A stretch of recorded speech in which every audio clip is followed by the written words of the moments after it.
I'll just end show. I'll just move into the second part of. I'll just stop presenting and.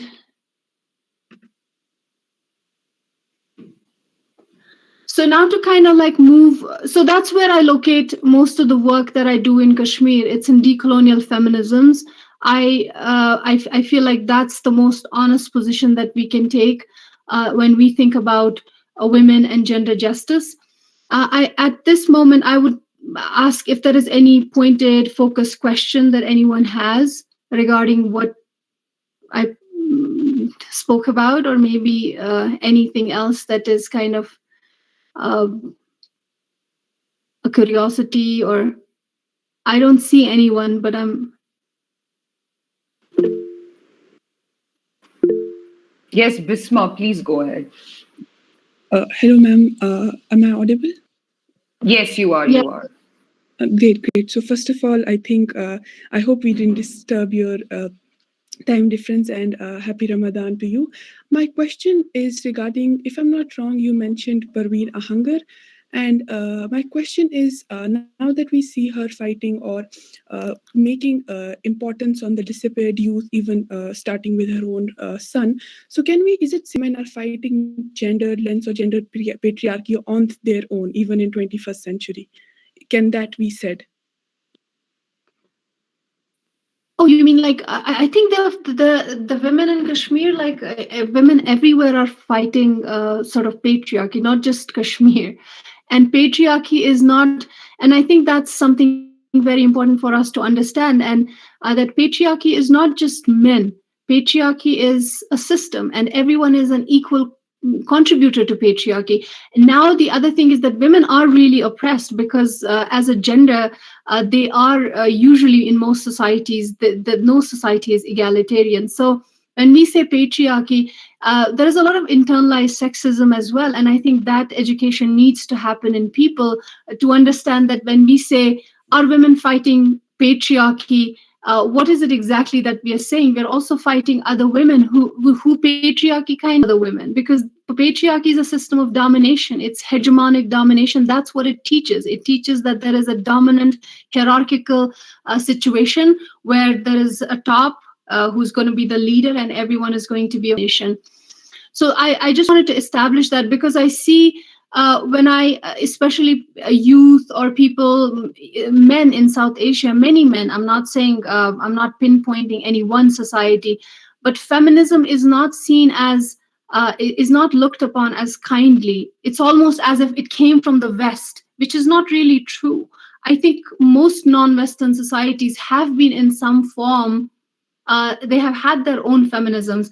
So when you are talking about Parveena Ahangar and you're saying that she's fighting the patriarchy, what kind of patriarchy is she fighting? One is her own family, where she had to talk to her husband and she had to really tide over all of those impediments which a society poses a woman, especially if she wants to do activism. And in Kashmir, mourning was a very private affair.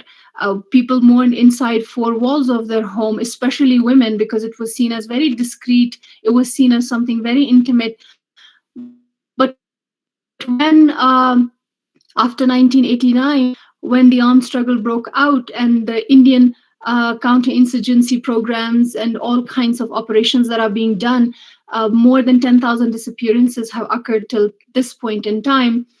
There was no luxury to do all of those things as a society would be doing earlier. So the women had to come out into the public plaza, they had to sit in parks, they had to go to these various torture centers, to jails, to look for these young boys and men, and in some cases, a few children as well, as young as 8 years old. So at that particular point in time, there is this women are kind of like going from the private sphere to public sphere, and just to kind of like mention that it's not as if Kashmiri women were not in the public sphere already. They had been, in my work, I call it a working class patriarchy, because most of Kashmir was technically in indentured slavery for the longest possible time. So women did not have the luxury to sit inside their homes and, be sheltered. They used to go out, they used to work, and they were very complementary in that sense. They were contributing equally to the economy as their men were.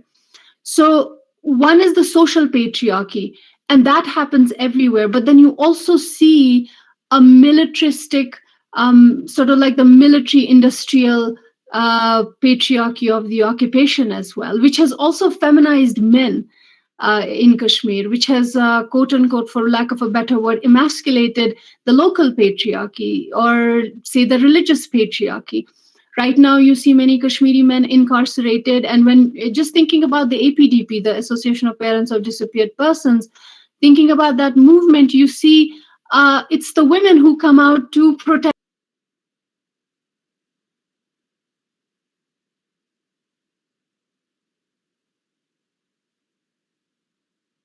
their men. Not that women are safe, because rape has been used, would be, but they, and of course, then the life is also under a threat as well. So you see them fight. On one level, what Kashmiri women do, which is what other women also do, but then they're also fighting the military-industrial complex. They're fighting the occupation as well. So that is also a patriarchy. That's a militaristic patriarchy. So there's this double fight going on. And the other side, so one of the things that is really posed to a lot of Kashmiri feminists and people who write about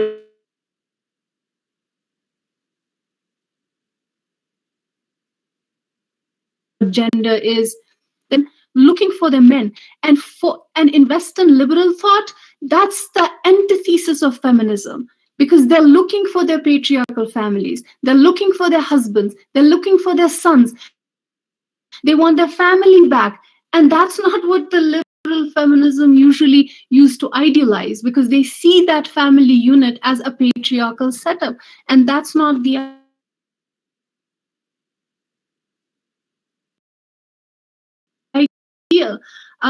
And that's where the think about feminine consciousness, and then thinking about feminist consciousness.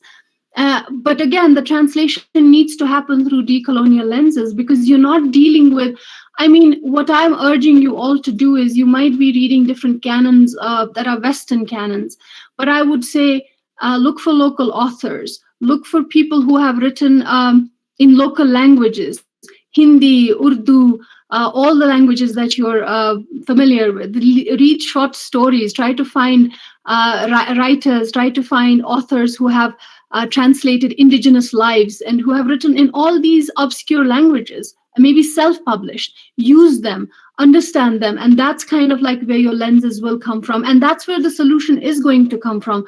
Otherwise, what's going to happen is that it's going to be something like me, something like my work. You come here, you read the canon, and then you kind of like try to understand this feminism. And then down the line, 5 years down the line, you kind of understand, no, what I'm trying to understand back in Kashmir is something different. This is only enabling me to use these lenses to translate that. And that's decolonial feminism. And in that moment, what you see happening, one of the things that the women of the APDP, the activists of the APDP used to do, they're not doing that anymore, because for the last 2-3 years, they haven't been able to protest. So I'm sure some of you who have followed their work, they used to mourn in the public plaza, but the mourning was turned into politics. The mourning became politics. Their mourning became something that was very potent. It wasn't just mourning in a very traditional sense. It was a mourning that was very public and that was very political. And that kind of changes mourning in many, and it's not that only in Kashmir, but of course there are other places where it has been seen as the politics of mourning. But you kind of see how women translate mourning into politics, and how they have been able to, for the last 34 years, they have been able to carry this forward and their feminine consciousness, because they all were accidental activists. They were not activists when they started like the searching for their kith and kin. They were just mothers or sisters, or in some cases, in many cases, 2,500 almost, wives of these men who are known as half widows. So they started as accidental activists. They started as people with feminine consciousness. But now when you look at them and you talk to them and you kind of like decipher that there is a lot of feminist consciousness there, where they understand their politics, they understand who they are, and they understand the role that their movement is playing. So I wouldn't really just think about it as a gender movement. I would really think about it as a movement for gender justice. And when we say gender, it often becomes synonymous with women. We think that gender only, it kind of, not that it is, but there is this, there is a sort of like internalized sexism also connected to it, where we think gender is women, but gender is everyone. Gender is all people who identify as men, women, and others. So it is a gendered movement for justice, and I would say for political justice, so to speak.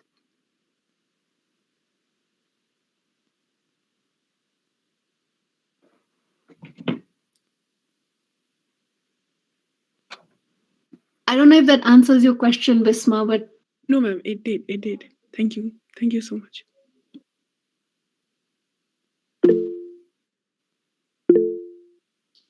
Yes, Subeda. Good morning, ma'am. I have a question actually.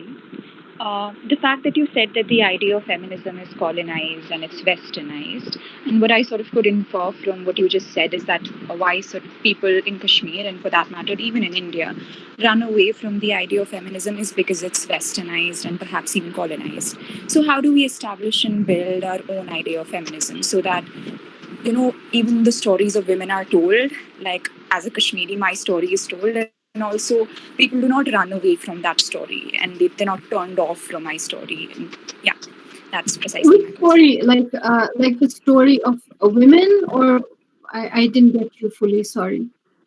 So basically the story of, like, as a Kashmiri, we all have faced so many atrocities as women, and that story isn't told. Like, I am precisely talking about that particular story. So do you mean like atrocities at the hands of society? Not exactly, but like through the forces in Kashmir.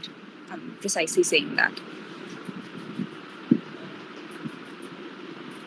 I really don't get your questions, Zubeda. So you're saying that how do we understand that?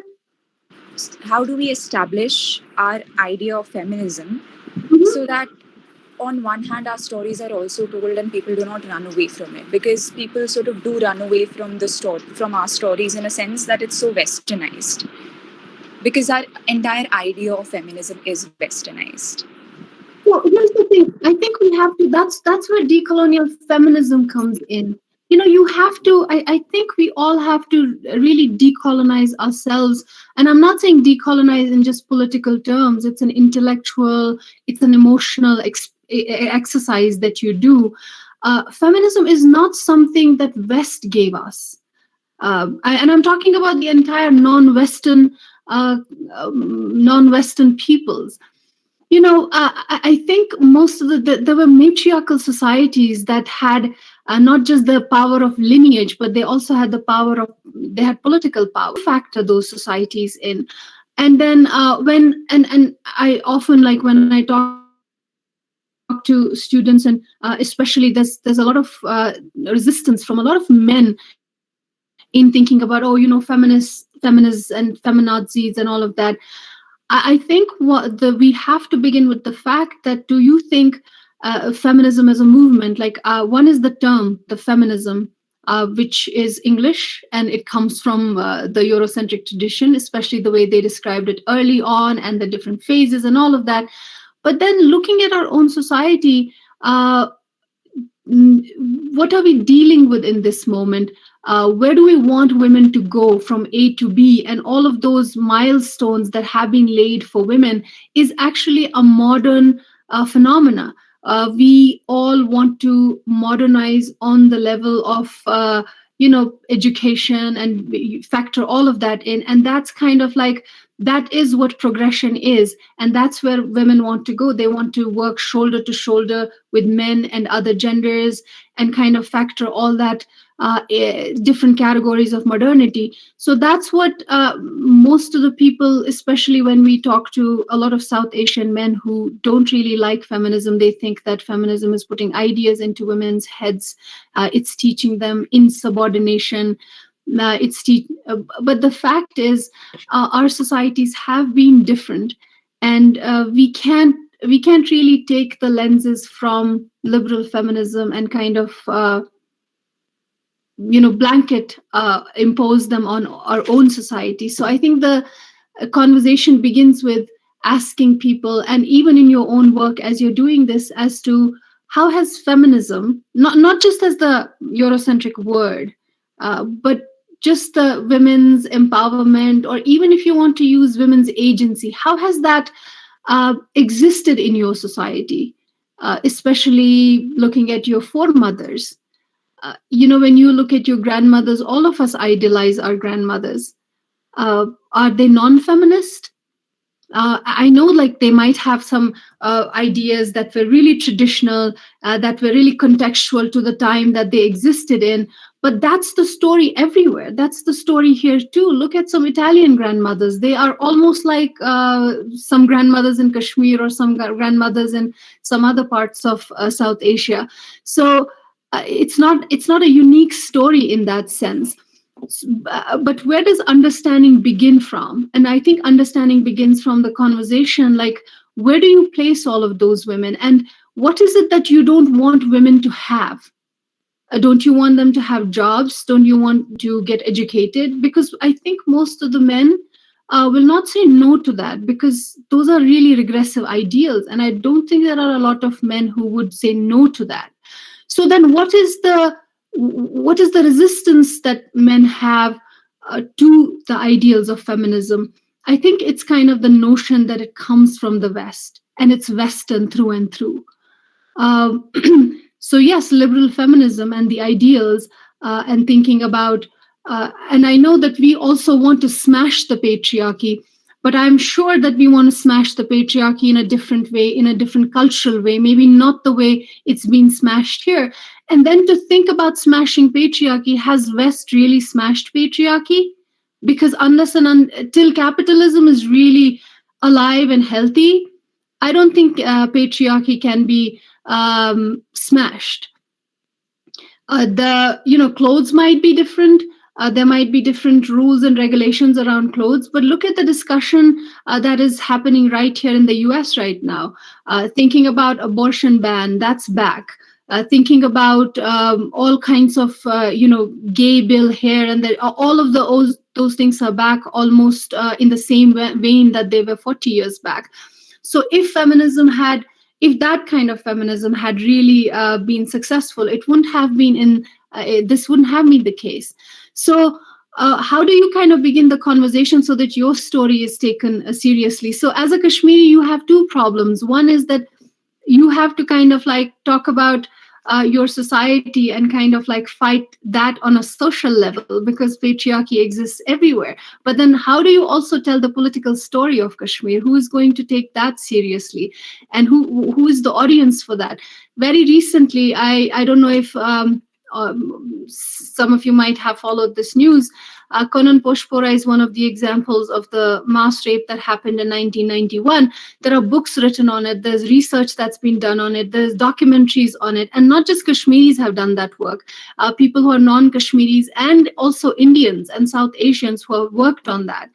You had one of the army officers very recently. I think he was, I don't know what his exact rank is, but he was in Kanan Poshpora, and he says that it was all a lie. It's always been refuted by government of India that it was a lie.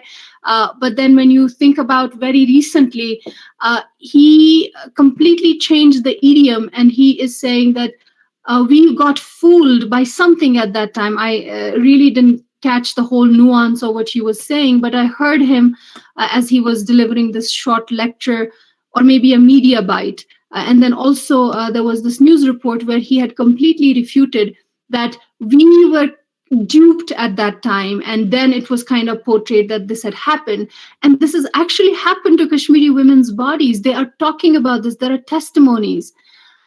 So when women are when women are in conflict and then their bodies are being assaulted, and of course rape is a weapon of war. It's been established after the Bosnian War, where mass rapes happened. It's a crime against humanity.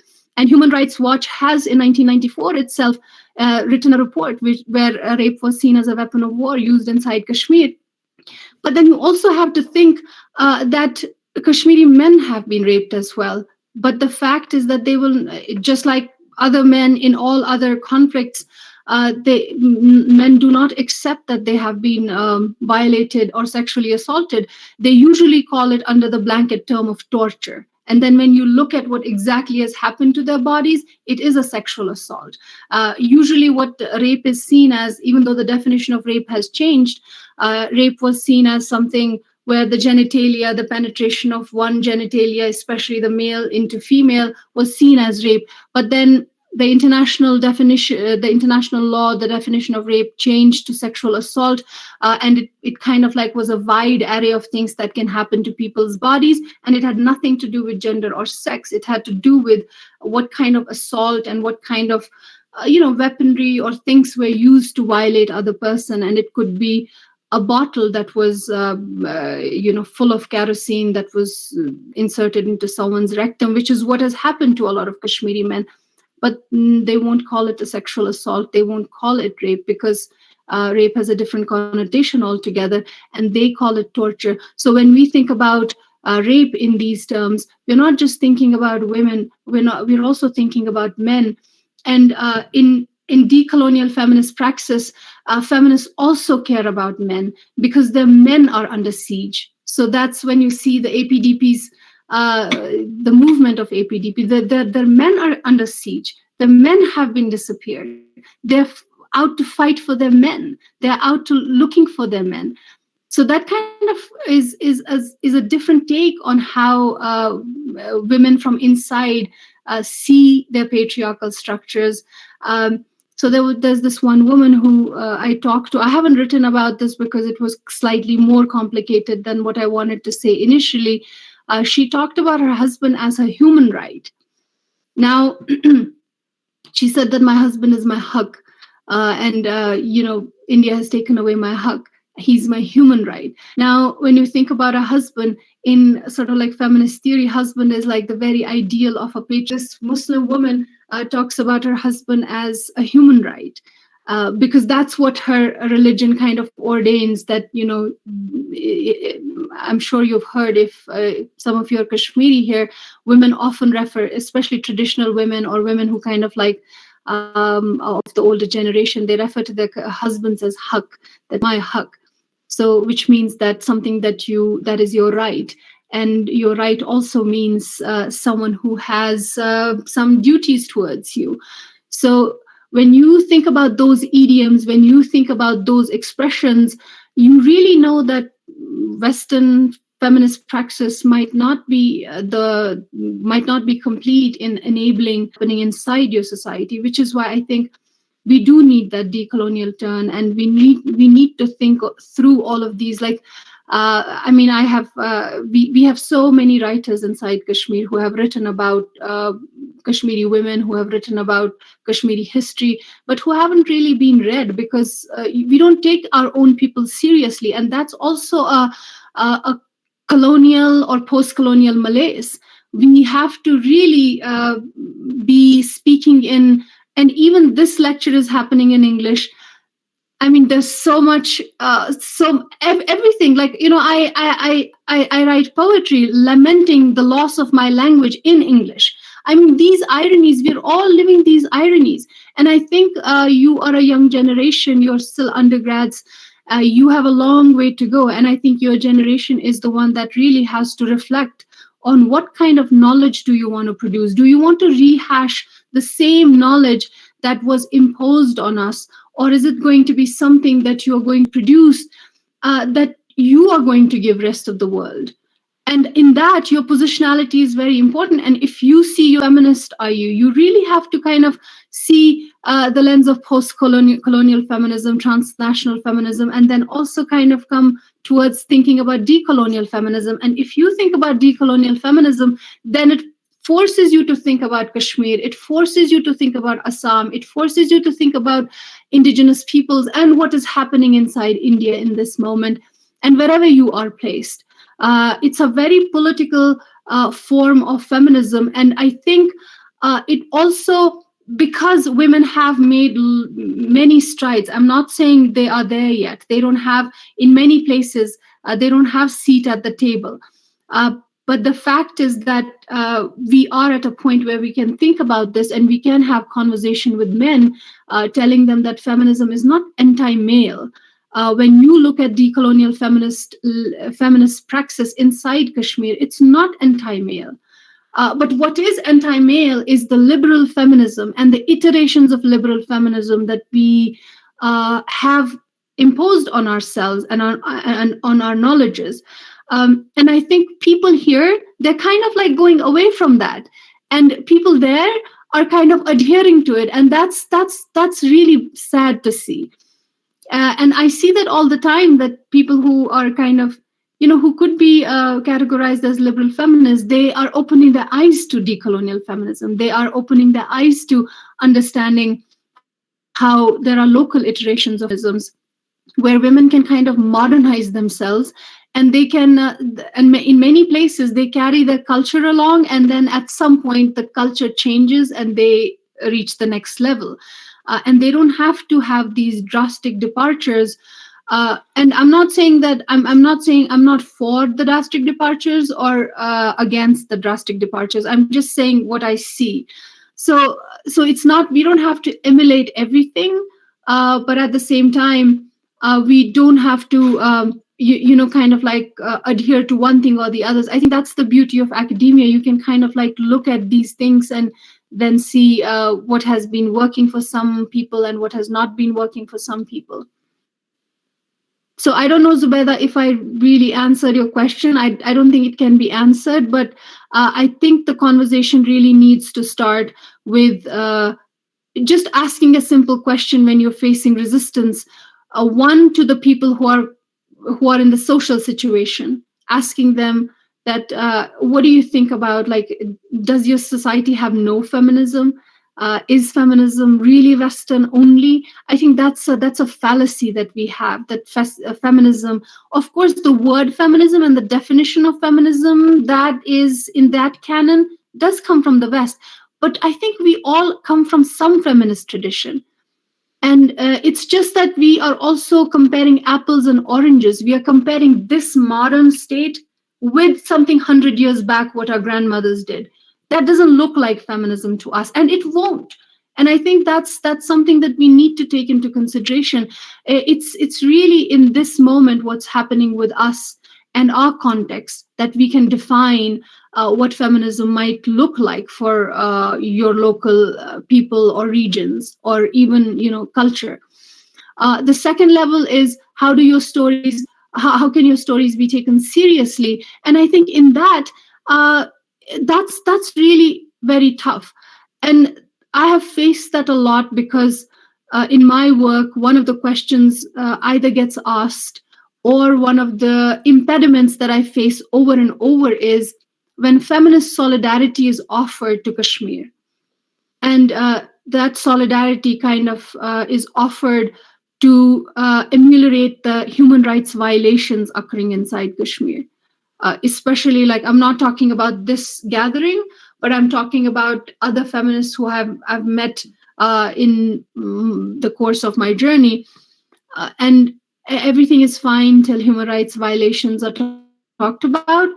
But once I say that, no, we don't need solidarity for just ameliorating human rights violations.